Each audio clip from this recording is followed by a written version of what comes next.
Sup, guys? It's Corrupted. And it's Dragon. We back.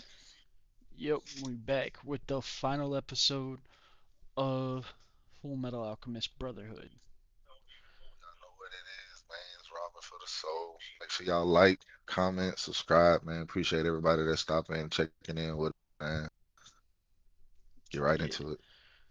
yeah. So these last, what is it, 22 episodes? Yeah, 22. Or no, Somewhere no, no. It's around there. 20. It's 20 episodes. Um, is like I don't want to say the climax because that's like the last three episodes, or technically Like the a last.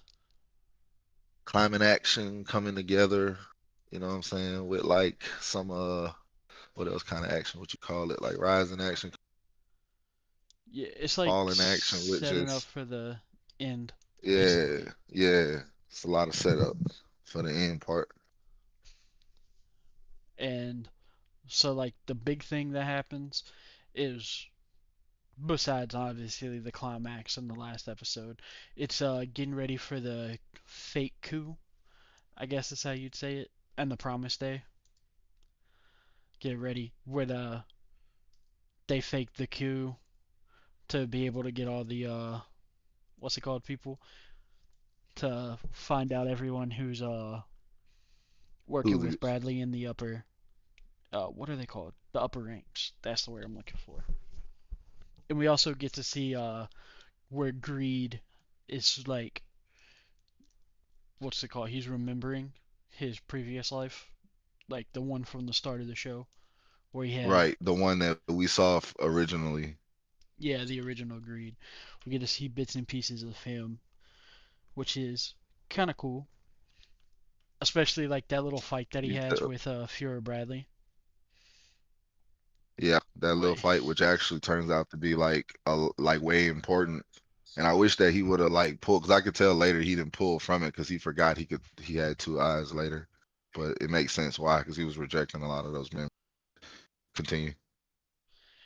and then we get the Olivier um, convinces her dad to retire so she can take over, which was pretty funny. And the entire time, she just plays it off like it's no big deal. And Lewis gets mad that she's gonna become it the leader, and she's just like, "Fine then, if you're mad about it, fight me." Fight, and they get in a fist fight, and she beats the shit out of him. And I love that Yeah, one moment where he's just like, unprecedented.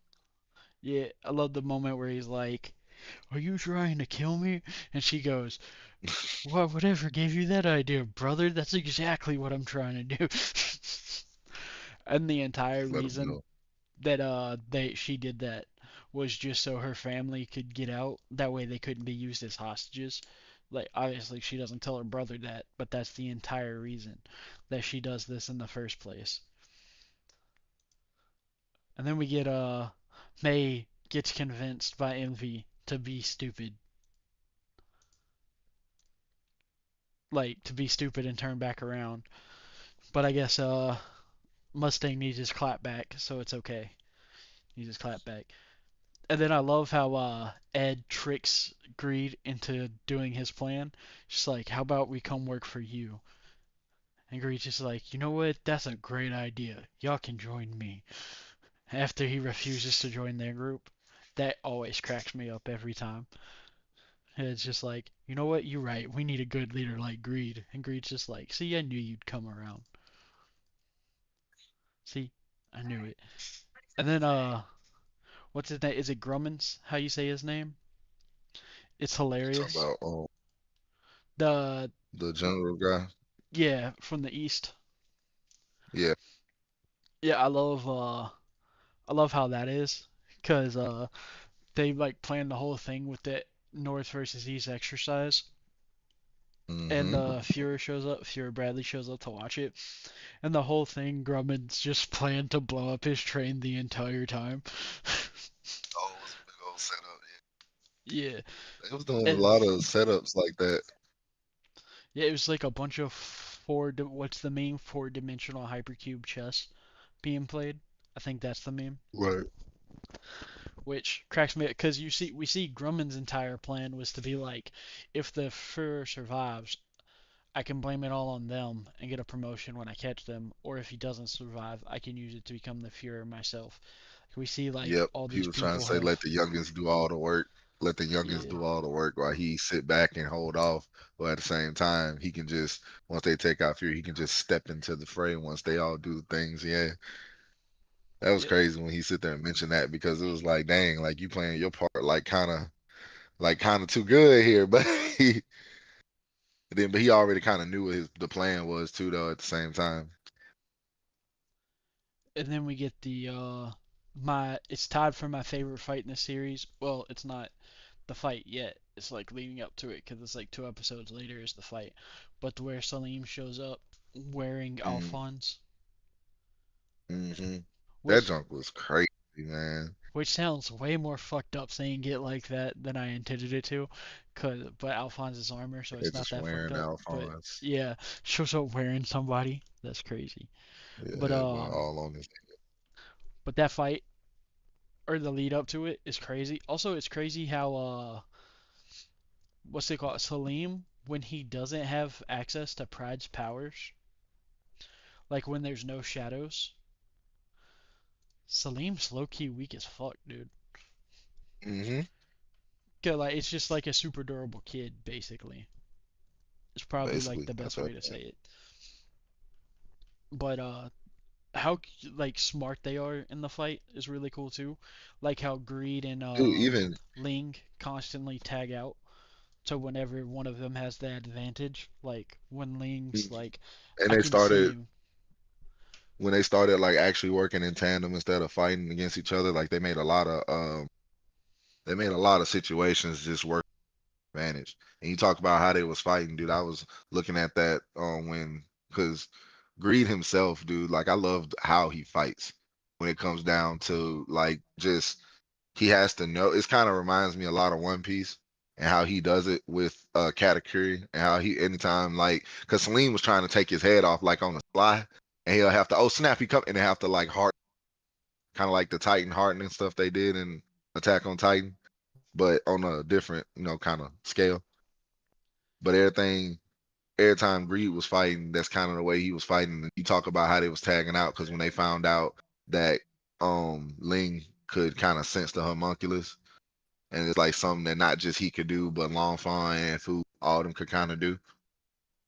So he realized that he was a kind of more of a helpful asset than just a petty prince because he actually can fight and had those sensory abilities. Yeah. And then like just to like point out like how much work Ling was putting in, him and Lafon almost killed Gluttony. Yes, Like almost just straight up very killed much, Gluttony. And very Lanfon's much so. still fucked up because she's not completely in sync with her auto mail yet. And That's all it was, they still almost beat Gluttony in the dark, where Gluttony should theoretically have the advantage. theoretically. Yeah, And then we got the stupid people that show up thinking that Salim's in danger, and then they end up setting making it where Salim can have the comeback of the century. And also we learned the little tidbit about Madame Christmas that Roy keeps visiting is Roy's foster mother, which was like a cool little twist. And also I like how we learn how Ed's able to keep up with Pride is that he used what he learned from fighting Greed when since he has the Carver composite automail still from the north, he's able to turn his he turns his arm into basically graphene, which is I think is what's supposed to be what Greed does is he covers his body in graphene because graphene's like near indestructible.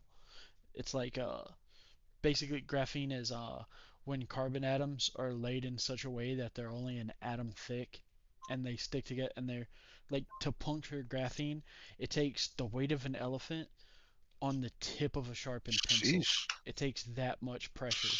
That's how much sheesh, psi it takes to break graphene. So that's what I'm assuming that they're doing. sheesh. Yeah, dude, it's one of the strongest material. It's stronger, like it's stronger than carbon fiber, dude. Like graphene's strong. Sheesh. And so I just like how he like put that two and two together from like being around greed, which was really cool. Personally, I really thought that was dope.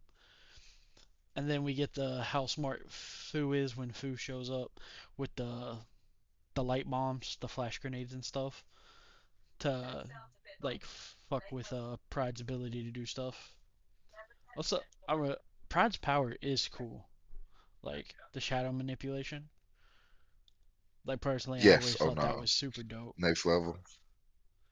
Kind of next And level. Kind of shadow manipulation. and we see like it's super OP, like how it works. But it does have its restrictions. Like he can only go so far. He can only do so much with it. You know what I mean? Like he has a lot of downsides to it. Like he's stuck in the body. He can't go a certain amount past his body.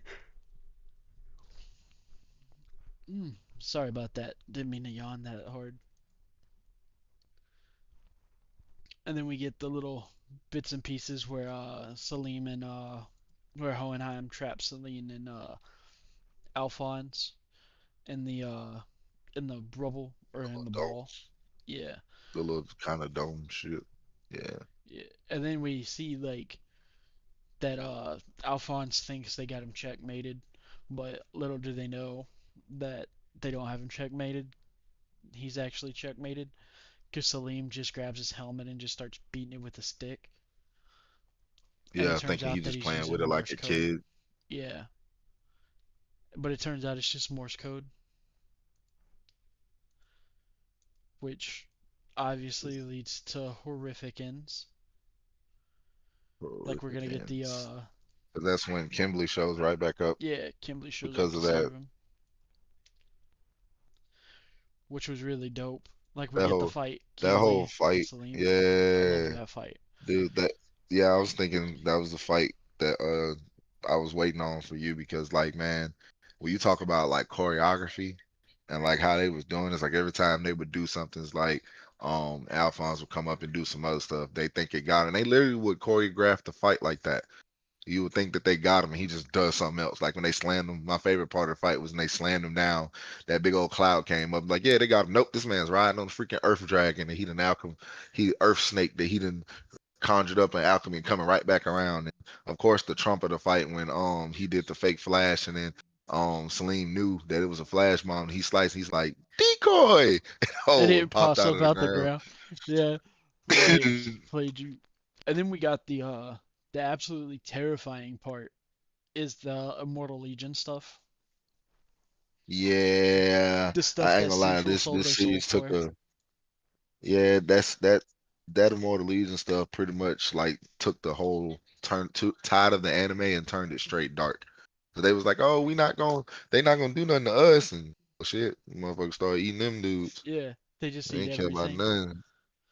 Yup. And they I wonder like I want to know because I know they don't tell us in the show, but I wonder if we ever learn like are they bodies possessed by a thing? Or are they completely artificial humans or what? Because I know they're like powered by philosopher's stones, but it just makes me ask a bunch of questions that I probably do not want the answer to. Because they're supposed to be immortal, but they're not immortal because you can destroy them. You know what I mean? Right. Like we see like Mustang like completely like decimates them. Like they didn't stand a chance to get Mustang. Or like when they cut their legs off, their legs didn't grow back. They just kept fighting. So it also Yeah. makes you wonder like did they have are they just not complete because the soul whatever process No, I remember or they the said soul that they binding process? because that was that yeah because that was one of the things that I had looked up because it was when the dude went to go activate him, bro. Like, yeah, they're not complete yet. We're not supposed to release them yet. And he was like, bro, what do we got them for if we can't go ahead and release them? It looks like they're about done to me. And then he just released them. And then Yeah, I'm that's when just they found out that it wasn't happening. I'm just curious if the soul binding process does it will it make them actually immortal or does it just make them where they listen? That's the thing that I was curious about. Yeah, that's a good question actually. That's Like, a great question actually. because the what's it called for the question is kind of terrifying if you think about it. like the consequences of that question.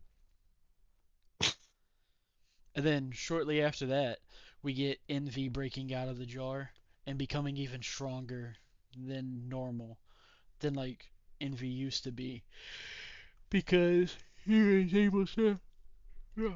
Sorry about the yawn. He was able to devour a bunch of the Immortal Legion soldiers, and it made him even stronger than before. Also, though, with the Salim fight, because it like the reason we're cutting it in back is because that's how the anime does it. In case anybody's Hmm. wondering why that's how the anime does it, is it constantly cuts in and out at this point. It's also super cool in the fight that he uses a Philosopher's Stone. Yeah, Because if you Al, remember, they promised each other, Ed and Al promised each other that they'd never use a Philosopher's Stone. under any Which, circumstances, yeah. yeah, but Al breaks that promise, First, yep. which is crazy because Ed doesn't break it. Like Ed has the opportunity to break it at the end, but he doesn't because I mean, he. he doesn't really break it. He kind of loops it. And the only thing I could think of when he turned his body into a living philosopher's stone for a second, Yeah, but like he that's did. like, but the reason they don't use a Philosopher's Stone is because it uses other people's souls. So something tells me they're fine with using their own souls. You know what I mean? Yep, Like, I feel yep, like that's yep. fine with the promise. And I also like how he heals the lion dude with the Philosopher's Stone. That's like the first thing he does with it. And Home Dude's just like, here's you a Philosopher's Stone, my kid, my boy. Boy, And yo. then they just get the awesome choreography. And then you get the Sloth versus Olivier um and Lewis fight, which is crazy. That it turns out Sloth's power Sloth is just fast as fuck, boy. But Sloth's so big that he can't control where he's going, It's which fuck cracks boy. me up. Yeah, yeah, he's just like I'm fast as fuck, boy, and he can't go anywhere though. But when Sig and Izumi show up though, they give Sloth the work, dude. Holy crap, they give Sloth the work. With I love the first action is the giant hand, and then they do the she shoulder throws him into the air, and then Sig lariats him. That shit is so fire, dude. God, That shit so good. And then nah. one of the most cathartic moments, in my opinion, in the anime is when Envy tries to talk a bunch of shit to Roy, and Roy just completely fucks Dude, Envy over, bro.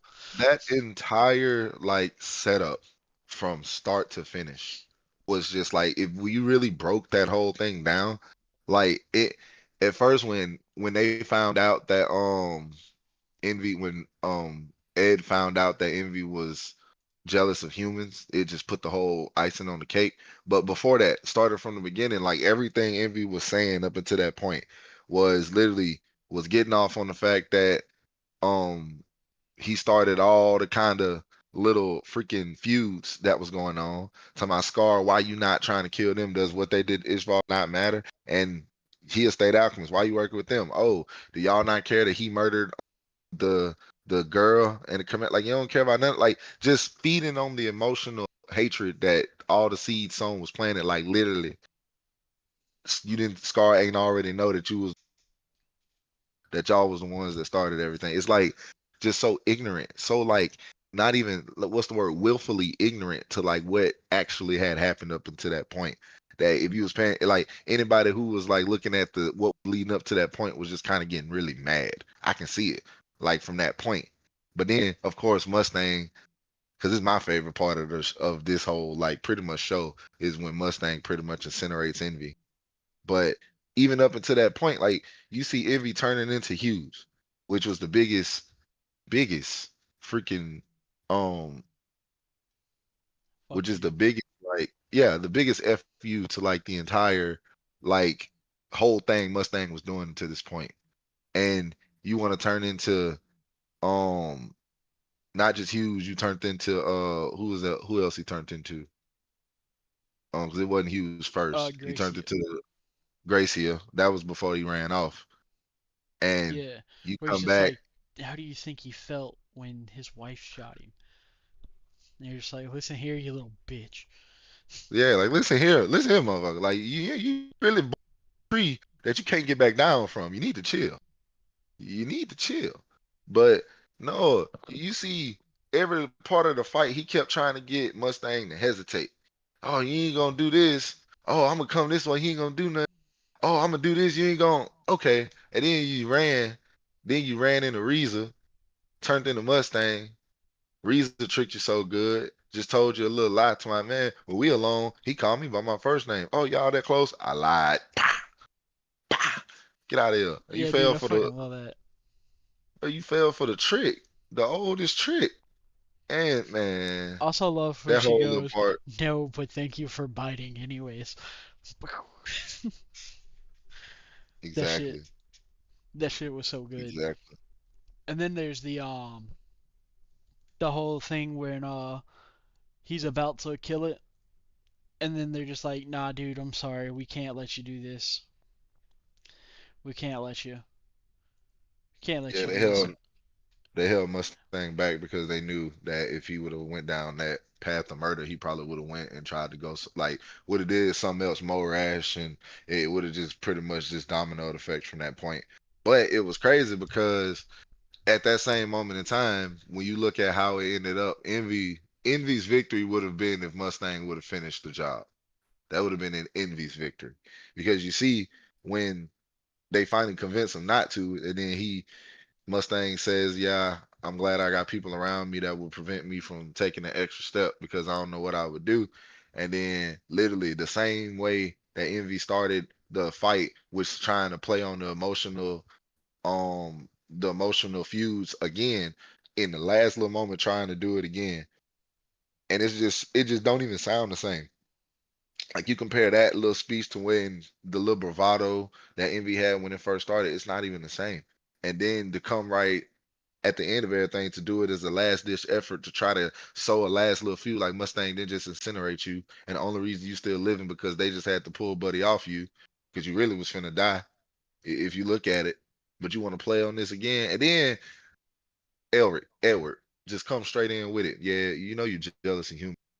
You just can't come down to it and really accept the fact that we can be so weak, but at the same time, we always pull ourselves together. And when you think we would be just like you and kill just like you, we go the opposite direction. And you just can't fathom that. You just can't fathom how people have this much empathy and grace for each other when you've sown so many seeds of hatred that you don't understand how they bloom this way. And it's like, bro, just have envy just off itself at that point was poetry, was absolute poetry. To be Yeah, and I jealous of love that humans and he to kills be himself jealous of because he can't humans get that. and you know you can't get that, so you just kill yourself. And you know it's crazy, and I'm just gonna touch on it because I just we just got finished watching and I got a lot of stuff, but um greed wanted the same thing envy wanted and actually got it. Because in Yeah, the end, when he was fighting and all that stuff, when he say to himself, he said, "This is what I wanted. I wanted friends just like these." Right before Edward delivered that blow to our father, is what they ended up calling him at the end. But yeah, I just wanted to touch on that because that seemed like something the Hercules kind of lacked in everybody because they was always ordered around and didn't have that same empathy for each other. They was always used as tools in every way. So they always seen themselves as tools in every way. And you see how envy, yeah, you a tool. You can turn to anybody. You the greatest tool ever. You can espionage. You can move whole countries with the stuff you can do. Start whole wars, end whole feuds. But through all the stuff you can do, you still a tool. You don't got the same level of empathy, same level of people looking out for you as see you as more than just your use. And I guess that was one of the biggest things. That's just my hypothesis, though. yeah. I don't really have too much more to add to that. I think that's pretty well put.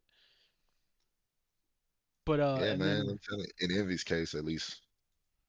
also like how it's like the like quintessential metaphor for envy is a green-eyed monster. Like in actuality, that's Yeah, like prior. that's like the metaphor for envy is that it's a Wow. green-eyed monster. I did not know that.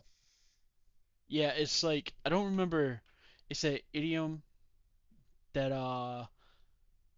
talks about what's it called? Uh it comes from Shakespeare.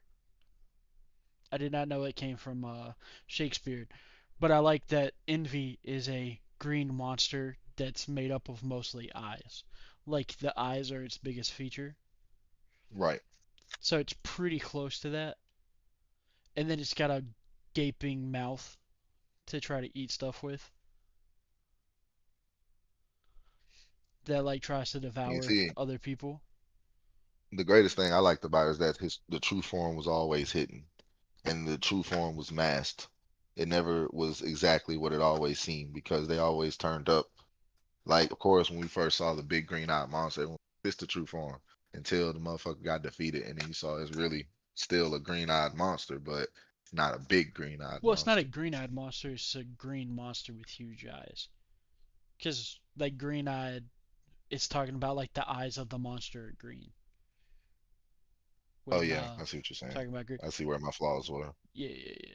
But it's just like the it's just cool how like took the like they took like the what's it called like the quintessential what's the word quintessential metaphor for envy and then put their own spin on it when they created envy in the first place, like the design of envy.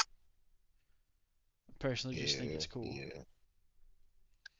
Also, you can't forget Sig and Lewis's. Right after that, we get Sig and Lewis's signature dab up. Yeah, the meme one, the icon. Yeah, I can't say meme at this yeah, the point. iconic one. Iconic. Yeah, I fucking love that. They're just like they flex and then they dab up. It's like damn, bro. And then I love when it goes to the fight with the Allfather when Honheim shows up. And Hohenheim's just like, please stop. I'm not much for fighting. And it just looks like Hohenheim's just fucking with him the entire time. Like that's It not what's did. It happening, but really that's what it did. comes off like. It really did because he's really just coming like the All Father's doing like so much stuff to him, like pretty much kicked him in the air, like did some little hand clap alchemy, and he just makes a door out of it. Like, bro, can we like chill for a Yeah, he second, just walks bro? out of it. Like, I just got here, dude. Like, fighting's not my forte. It's just like, damn, bro, you ain't gotta go that hard. And then when he tries to grab the Philosopher's Stone out of Hohenheim, it's just like, you idiot, I already planned for this. Like, I was smarter than you. I made I made friends with everybody that stuck inside me, and you didn't. So I got this little bit of everybody. And we get to see like some of his flashbacks from how he went got to Shing and everything. And we see all that stuff with the how bad he fucked these people up. Yeah, he was not a happy camper up over there.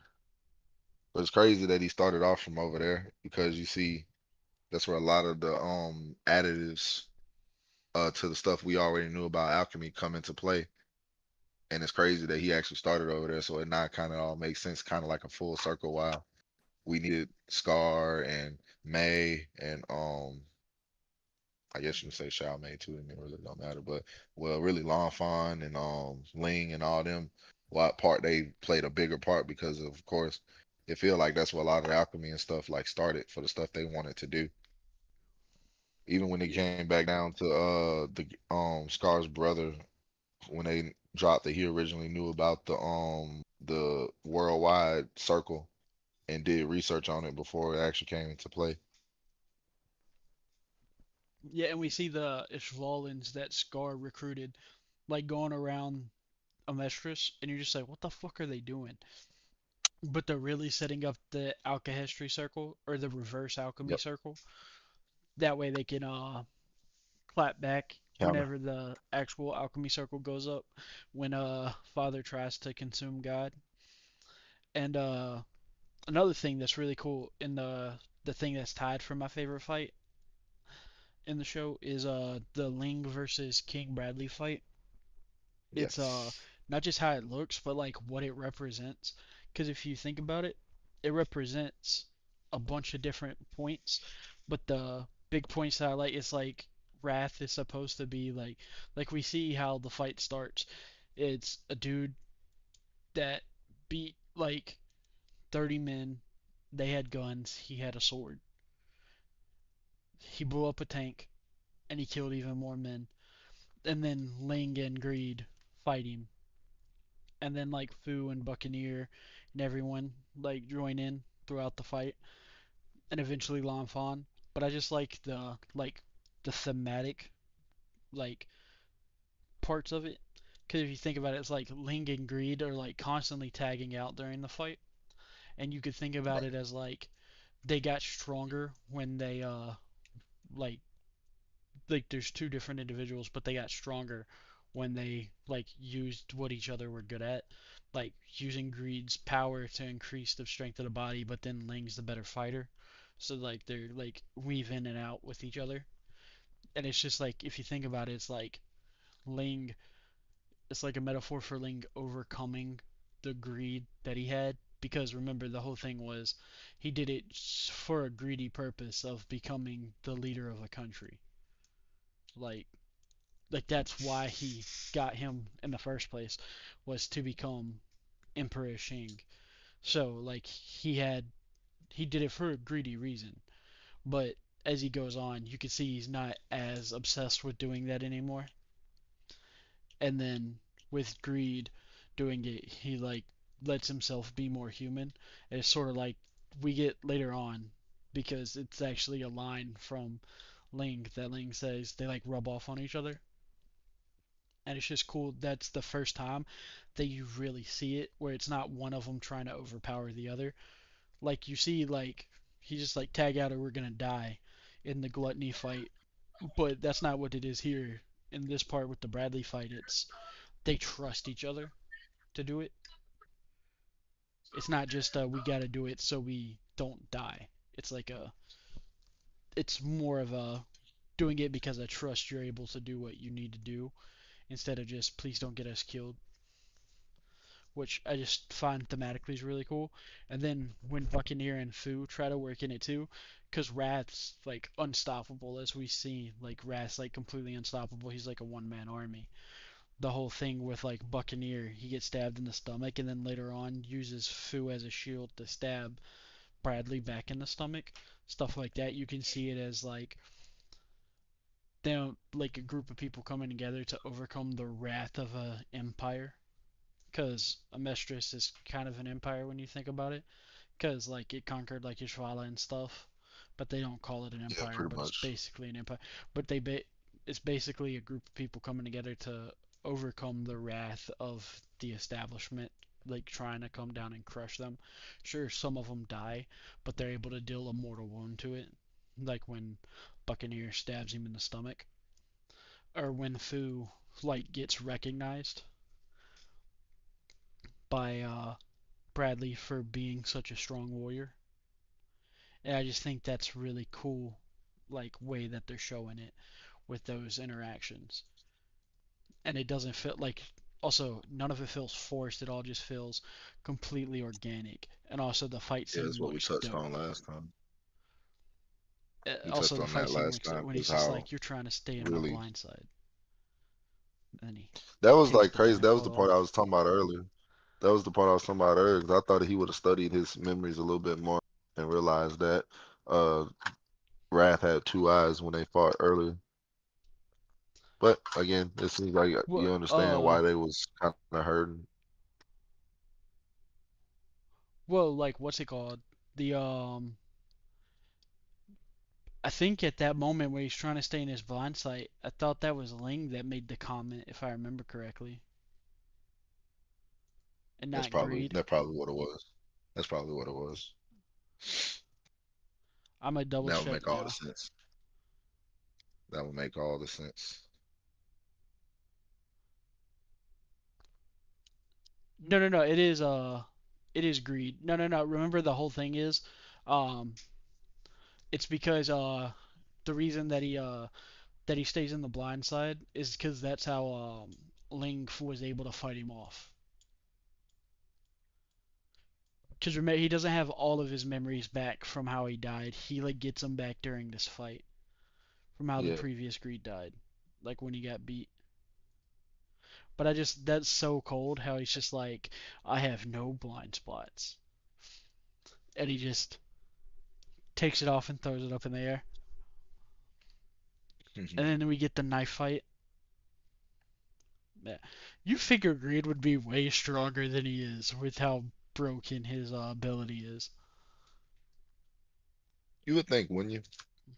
Yeah, like you would think. You would think. Like it feels like they didn't want him to be as broken as he could be with that. I can see that. And then we get the like arguably darker than the Immortal Legion part with the Gold Tooth Doctor. I love that he doesn't get a name. He's just Dude, called the Gold Tooth Doctor. Cause let's be real, fuck that man's. We all like yeah, that that man's. dude's a little. That That dude's a little creepy. Like a just in little, existence, a little without creepy. diving into much about him. Yeah, just a little bit. You know what I'm saying? A tad bit. That dude is horrifying. Dude off his rocker. Yeah, he's 100% off his rocker. Like there's no other way to say it. Like then that man is insane and mad on power that I can think of.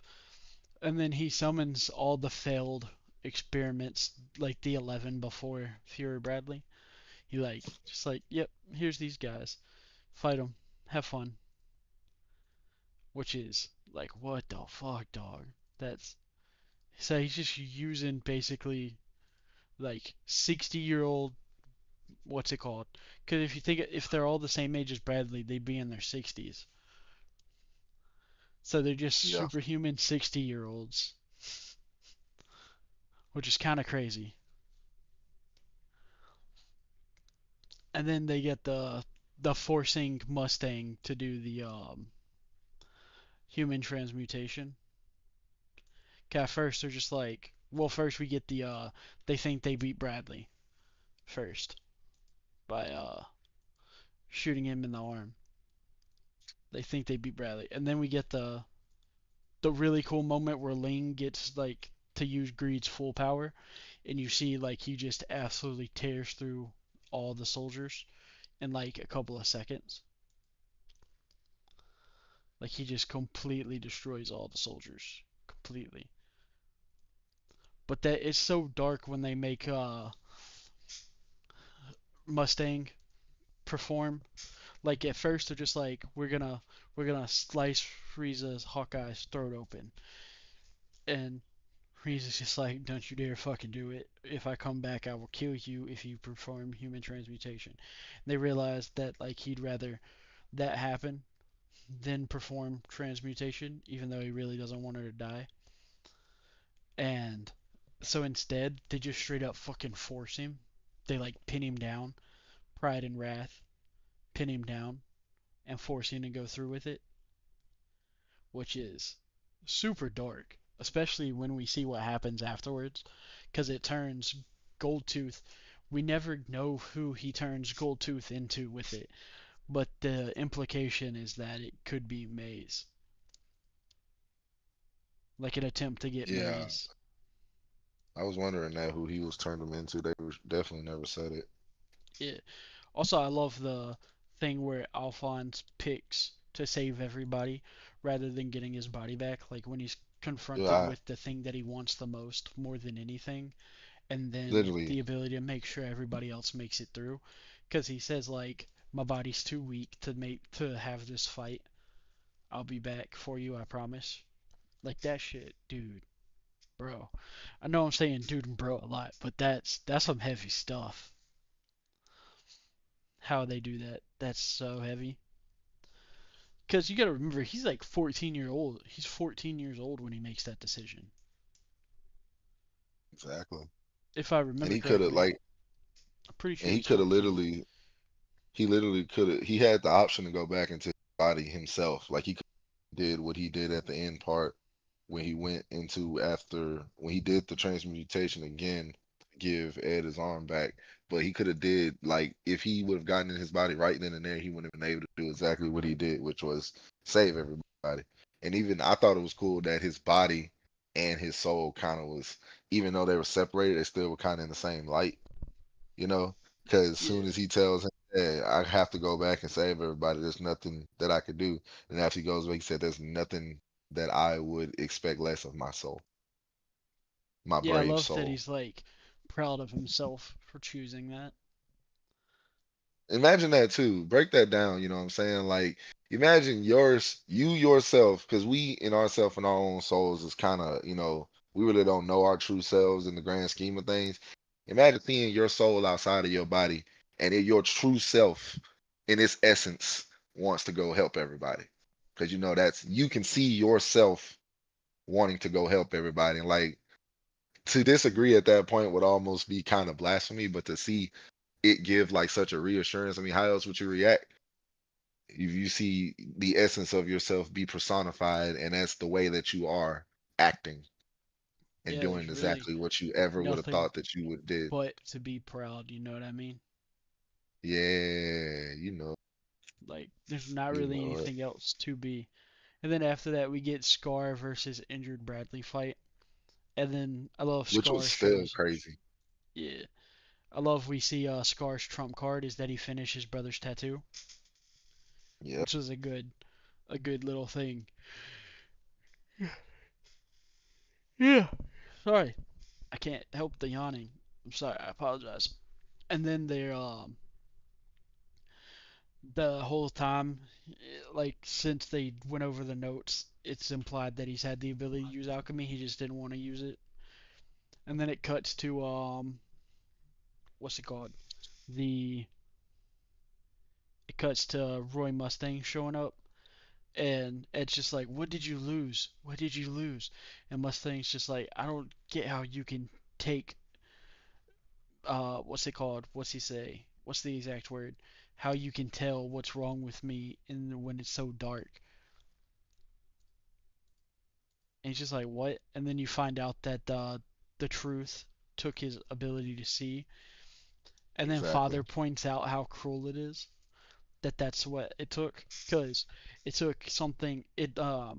Whenever you perform human transmutation, the truth takes the thing that you wanted from you, Yeah. or it takes the reason that you performed human transmutation from you.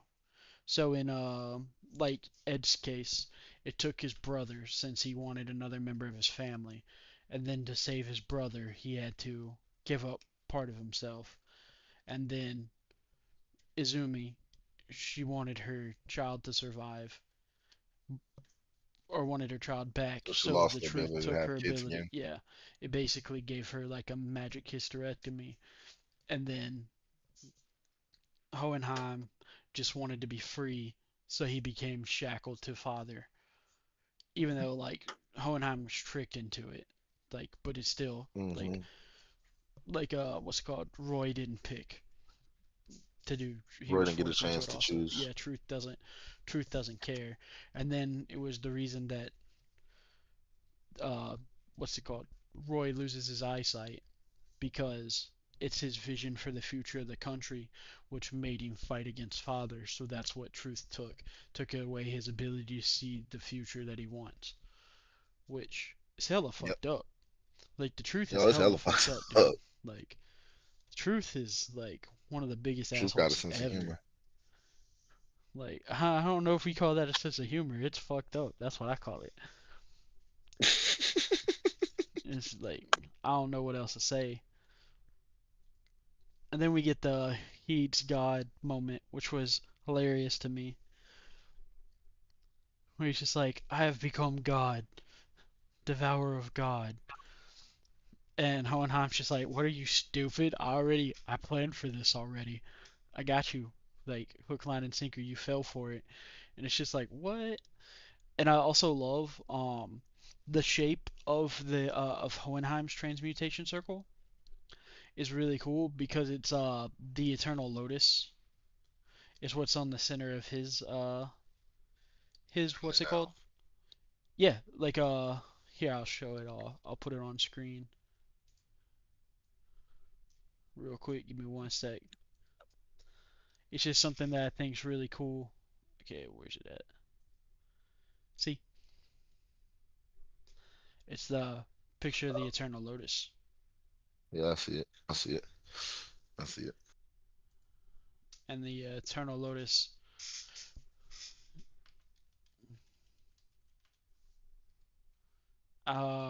What's it called? It's the it's a few different things, but it symbolizes spiritual awakening, transformation, and the interconnectedness of all things. And the reason it's called the eternal lotus is because it can keep going on forever and ever and ever and ever and ever and ever. Like you can keep making the picture for like ever Yep, every time you add another circle. Um, I know what you're talking but yeah,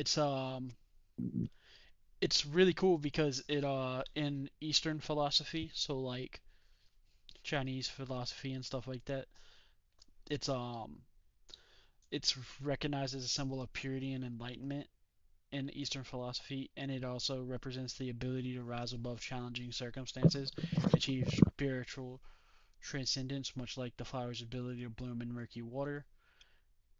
And in the context, it also refers to the cyclical nature of life and transformation, suggesting an endless journey of growth and renewal, which is super cool in the context of what's happening, because like Hohenheim's thing is a Eternal Lotus, like the counter to the dude attempting to eat God, because you could see it as consuming God would mean that there's no more growth to have if you consume God, I guess is like one way to look at it.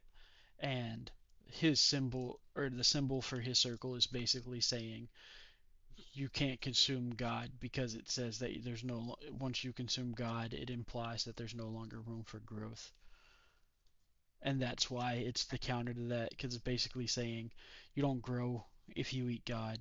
So a perfect counter to that is a symbol that is about the ability to infinitely grow, which about. is like a really cool point. That's deep, yo. That's deep, yo. And then we That's a get good point the right there. I like that. I like that. Fuhrer's death, and it's crazy because Fuhrer Bradley gets to live like gets to die like a peaceful death theoretically, like what he calls a peaceful death. And I love that the Scar's just like, for real, you're the one that gets to die a peaceful death. Like, what the fuck, dude? Yeah, he died with that little grin on his face, or that little peaceful look on his face is how it was exactly described. I love how Edward outsmarts Pride to defeat Pride when Kimberly's just like, how dare you? Because when Pride and Kimberly got their butts kicked by Alphonse, Pride ate Kimberly to have him to power up his Philosopher's Stone. And then Kimberly pops up to fuck with him because Kimberly's just like, how dare you? You're supposed to be this great thing. And then Al does the thing where he turns, like, uses himself as a Philosopher's Stone to pull out Pride's real body and destroy the vessel. And then we get the super, like, that fuck, like the fight where he brings all the people from Xerxes back to life. Father does. That shit's creepy, dude. Yeah, everything Father was doing was creepy to a certain extent. Once you start getting to this stuff, especially bringing people back, the fact he still, I thought it was absolutely crazy that he could leave Hohenheim's image alone. I'm like, bro, you could have been anybody else at this point in time. Anybody else. Why you keep trying to look like Hohenheim? Also, like, clearly he's not that strong. If he gets, like, if a bullet knocks him down, is another thing. Like, remember he gets shot in the temple with a bullet? And that's, like, after he does, like, his big Kamehameha blast. I know it's not a That's true. Kamehameha wave, I thought people. about Don't get that mad at me for saying it is. But that's the, type of shot it is. yeah, this is the type of thing he did. And, like, Hohenheim, like, blocked it for Izumi. And it, like, really fucked up Alphonse. It, like, ripped his armor apart. And I love the thing where Greed's just like motherfucker, like shoves his hand in Father's face, and then Father's just like, haha, you brought me a Philosopher's Stone, and Greed's just like, he's just like, oh no, my arm, please stop, and he's just like, haha, gotcha, I get a little piece of God out since you have to let the barrier down, and it turns out that greed was taking some of his power, like the godly power. And then everyone like teams up to throw hands with him, which is great. And then eventually he can't use alchemy to block anymore. I think it's one of Edward's kicks that he has to block with his hand. Yeah, it's a kick instead of alchemy, which means that he's almost out of energy. And then he does this big blast to throw everyone back, and it breaks Ed's arm, and he gets impaled on a piece of rebar, which that would totally break your arm because it's like in the middle of his bicep, and that bone's only one piece, so that would totally break your arm. But then that's when we get the big like character moment for Alphonse, where he's just like, if my brother could trade his arm for my soul back on this plane, then I should be able to trade my soul for his arm to make it because Ed's automail's broke. And dude, I fucking love that moment when he does that. When he's just like, Mhm. "Can you do some alchemy for me real quick?" And then he sacrifices his soul to go be with his body. That shit hit hard. Oh, yes. And he Because at just that says, point you "Keep moving, realize, brother." And you see yep. Al's pissed about it, or Ed's pissed about it. And then it gives the great moment where he pulls the rebar out of his arm and then punches the ever living shit out of Father.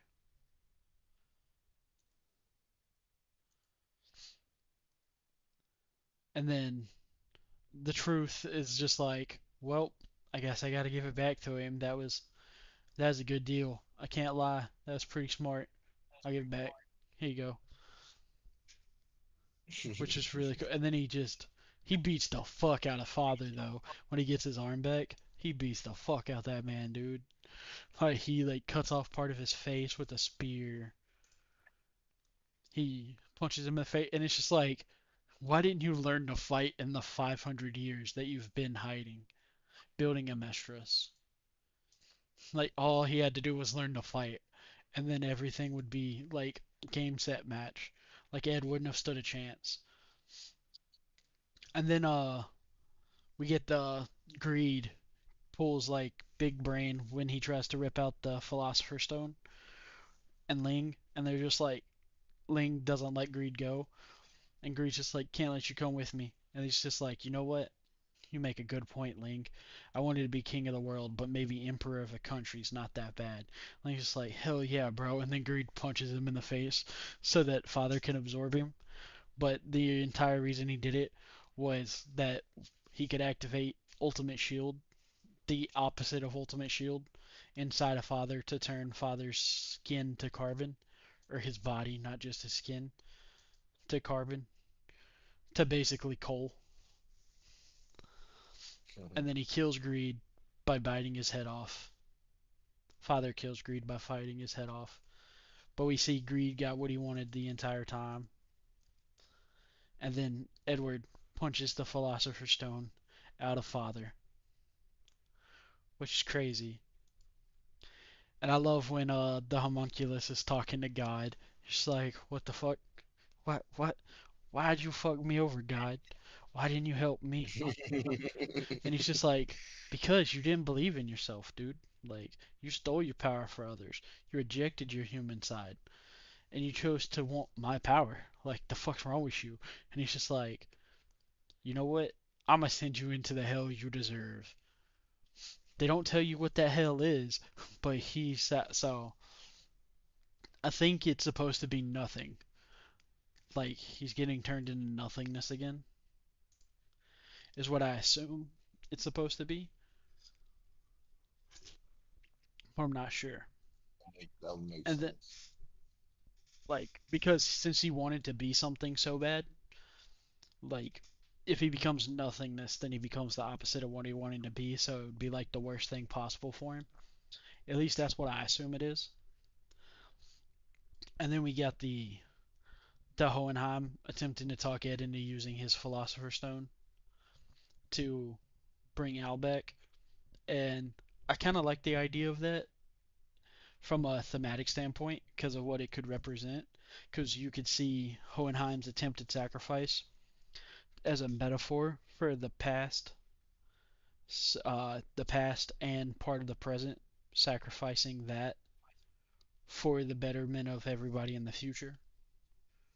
Because Hohenheim is basically like the souls of people of the past, and then his body is of the present.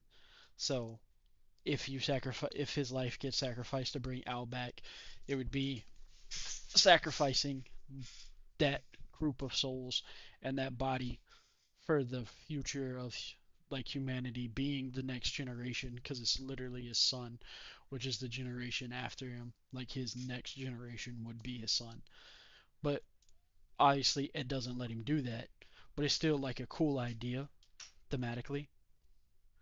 That like I just liked how that was thematically. But Ed being like, no, we're not using other people's souls. I got a plan. And he opens his own portal of truth. And I really like that. How Ed decides to end it, where he offers God his ability to perform alchemy. So I've been thinking about it, like thematically, what that could represent, about get like what the alchemy could represent, and I think I know the best thing to say it is. I think the best way to say it is him giving up his own portal of truth, his ability to use alchemy in exchange for his brother, is Ed is giving up his ability to be like God, to be nothing more than a mere human. Hmm. Like I'm trying to think about the right way to phrase. Like we see like there's multiple alchemists that like they wanted to become better than humans, or like Father wanted to become better than human, like saw themselves above humans. Like the But at no no point did continue. Ed ever see that. He just saw himself as also a human. Like even when Father asked, "Are you sure you want to just go back to being a lowly human?" He's just like, "I always was." And what do you mean by lowly? So I think it's like the best thing that it's a metaphor for is that you sacrifice the part of yourself that makes you like that puts you on the track of becoming God, makes you just the human you were meant to be, is like where I came, like what I got from it. But I don't know if that's the best interpretation of it. It might not Came be like the to best like a interpretation. similar. I came to a similar kind of way, because I was sitting here breaking it down too. But the way I sit there came to it not really, because because I had to go to it like, because imagine what he would have attained if he would have just continued doing what he was doing. And like when you look at Scar's journey, when Scar was telling people how doing the alchemy was them like playing and trying to play God, then you get to May when May was trying to chase immortality. Then you look at Mustang trying to. So I'm using those three as like, because all of them wanted like, I wouldn't say boastful goals, but not Scar. But Scar, when I look at Scar, he was most shouldn't act like God, but going around killing people and thus still fulfilling his. So when you get down to what everyone was using alchemy for, everyone was using alchemy for some big gain for themselves. So the way I came to it was almost like abandoning oneself to make sure someone else could live forward. Because when you think about it, like um gaining knowledge, like it was something that equivalent of alchemy be in what we could do is like gaining new knowledge. So if you could give up the ability to gain new in order to help someone else, thus live their life and gain new knowledge.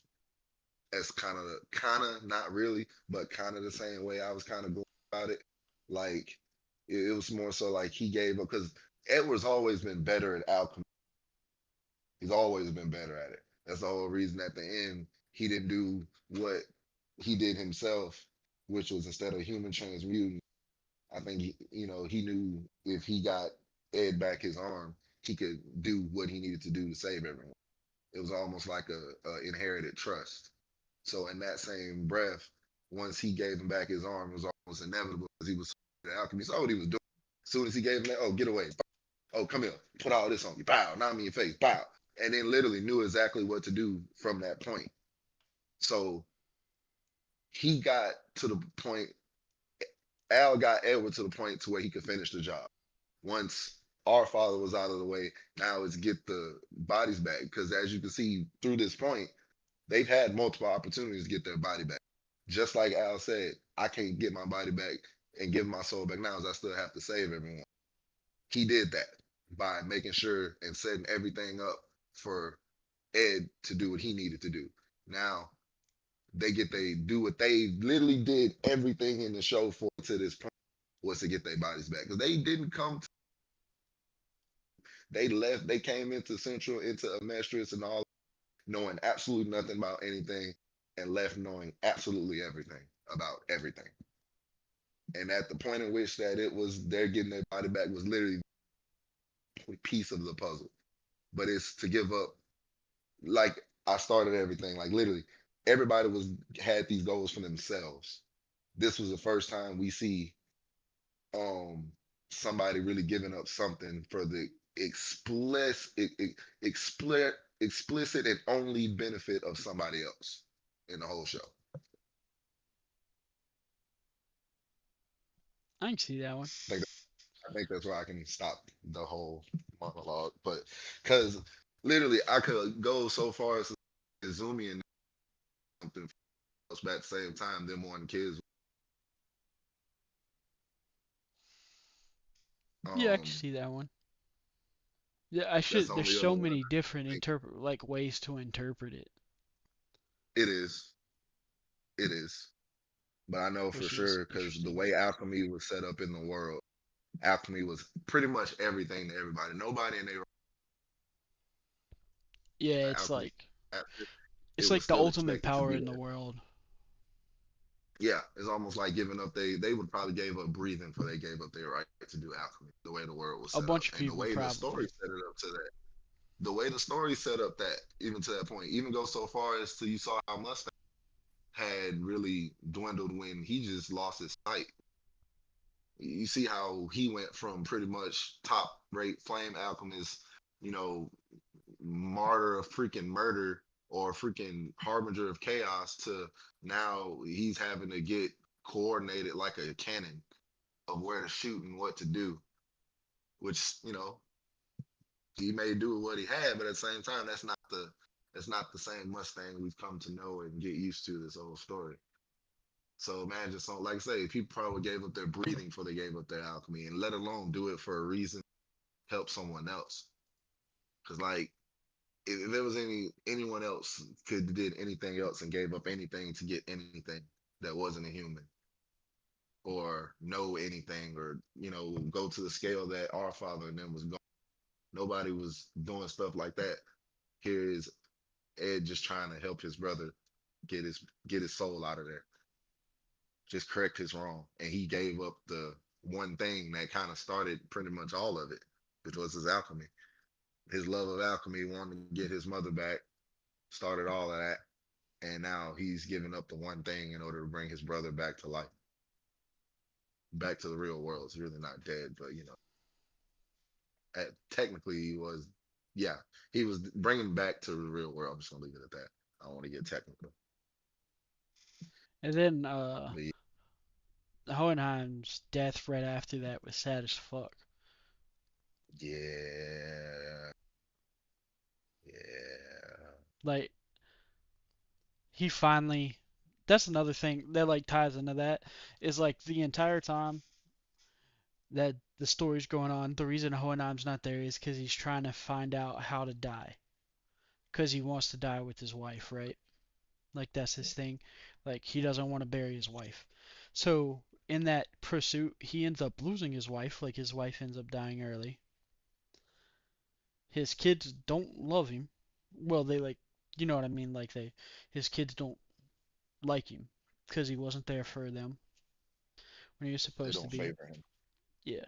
And then there's the what's it called part where like he ends up getting what he wants, but only after he lost why he did it for, like the reason that he got what he wants. So now he wants to live, so he has an opportunity to like be with his kids and stuff that he lost when he went out looking for a way to die, which is like heartbreaking because he finally has a reason to live, to like see his sons grow up.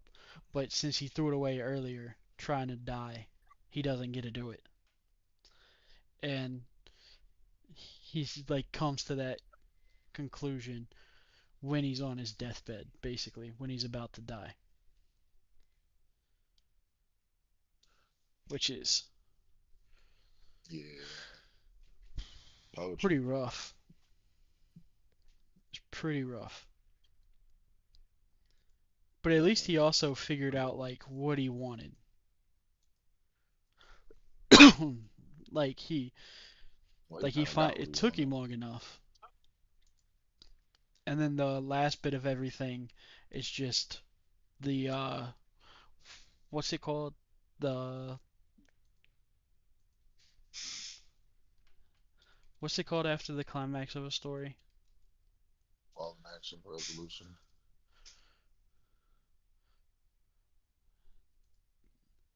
There it is. The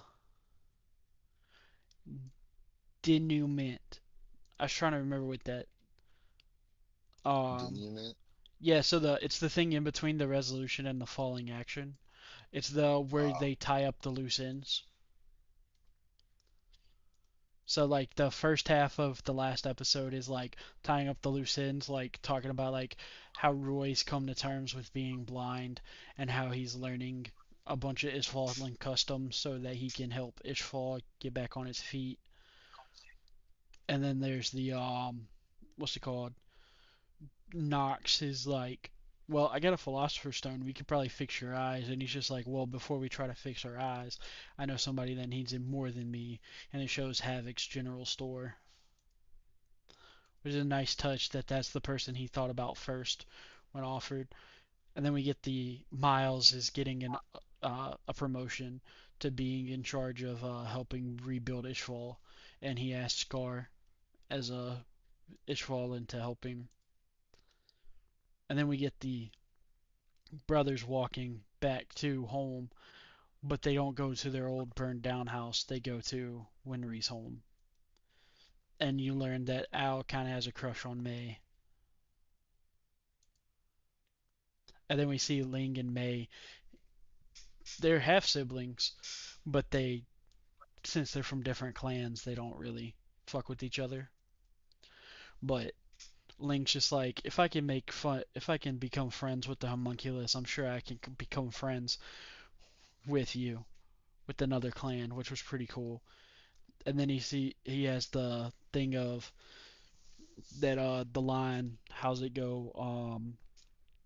It's got to be greedy to think you can have all these friends. And then he says, well, I guess greed rubbed off on me a little. I love that line. That line's so good. That's such a good line. And then we get the them going back with Winry and Winry tackling them to the ground. Ed tries to fix the roof with alchemy, but he can't. And he's just like, well, it was worth a shot, you know. Had to make sure it's really gone. And then we see the body that Ed found of Pride, his real body, which was the real Salim, that's like human like. Bay, Mrs. Bradley is raising him, and it seems like he might not have any of Pride's tendencies. And he's grown up to be a good kid, and Grummins is watching him. And I assume the reason Grummins is talking to him, because they don't say it explicitly, but I've always assumed that it's because Grummins became Fuhrer, you know? that would make sense. Yeah. Like, that's what I always assume, like how they did, because, you see, I don't think Roy Mustang, um, would be. in charge yet, would be Fury yet. I feel like they'd wait a little bit. And then like I like the whole thing is why they're letting them raise Salim is because they're seeing if homunculuses and humans can live with one another in peace. Kid, we don't even know if that version of Salim has the powers, like the shadow powers or anything, but he does have a mark on his forehead. And then we get it. I do like how they don't tell us exactly how long it's been. They just give us context clues that it's been a couple of years since the end in this part because Alicia is like twice as tall as she was at the start of the story, or not even at the start of the story, at the start of the Promise Day. Because if you remember, during the Promise Day, it shows her like hanging up on the thing to look over, like on the windowsill to look over, because she said she can't go to her friend's house to watch the eclipse. But when it shows Al visiting them, Alicia is much older. So I like how like it doesn't explicitly tell you how long it's passed, but there's a bunch of context clues. Also, Salim was just a baby when Ed found him, but it would make sense if a homunculus baby grew up fast. And then we get the marriage proposal from Edward to Winry at the truck stop or the train station, where he's like, "I'll give you half of my life in exchange for half of yours," and she's just like, "No, I can't give you. How about all? No, can't give you all. Hold up." And she The starts doing the Alchemist math. wedding She proposal. starts sitting there doing the math, and she's like, "You know what? 85%. 85% is fair." That always cracks me up. It's like, "How about I give you my whole life?" And she's just like, "Wait a minute, that won't work. Yeah, let me do some math real quick." And she pulls out her fingers and starts doing math. And then they're just like, when he gets back, you can tell it's gonna happen. And then my favorite quote of the entire show is what the last thing that plays. Besides, there's like a little picture book that shows where everyone ended up. And during that, we get this quote from Ed, which is, "There's no such thing as a pointless lesson. They just don't exist. Sacrifices are necessary. You can't gain anything without losing something first. Although if you can endure that pain and walk away from it, you'll find that you have a heart strong enough to overcome any obstacle. Yeah, a heart made full metal." Which I Oh think yeah, just goes into like the entire reason we started talking about it is like the show like it's a like the core theme of the show in my opinion is you got to make a sacrifice sometime, like at some point, like the universe is going to make it for you if you don't, or like father's going to make it for you if you don't, and kill everyone around you. Also, another thing I forgot, it's hella implied that Ling became the Emperor Jing by the picture things. Almost forgot about that. 'Cause I I'm knew if I didn't glad say it that he now I'd actually totally did. forget. Yeah, it highly implies that he like we don't know for sure, right? Like it doesn't explicitly tell it, but it's heavily implied that he became Emperor Jing because it shows him in like with like a little thing that looks like a crown. But the thing I was gonna say is that like it doesn't matter if the universe picks it or you pick it. At some point you're gonna have to pick it, and it's gonna suck so much more if you don't pick what it was, because you not picking is also you picking. Like it's you not being willing to pick one. So I think that's what this show is a really good thing of showing. Like if you don't pick one, because like a good example of the people that don't pick one are the ones that are like what's it called?